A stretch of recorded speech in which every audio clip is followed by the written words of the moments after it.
আসসালামু আলাইকুম। আরো দাও গ্রামে ওয়াইফাই, এইটার কনটেক্সট মানে কেউ জানে না, সবাই শুধু বলতেছে এটার কনটেক্সট কি, এটার মানে কি, এটা কারণ কি, এটা বলার কারণ কি, সবাই শুধু উৎস খুঁজতেছে।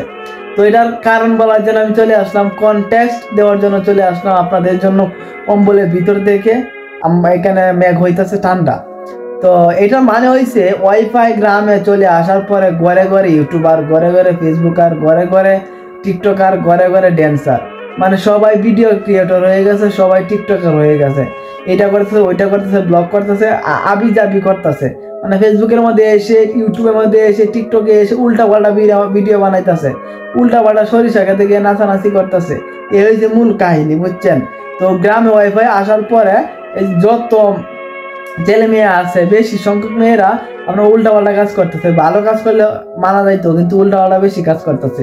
এটা হচ্ছে মূল কারণ, বুঝছেন?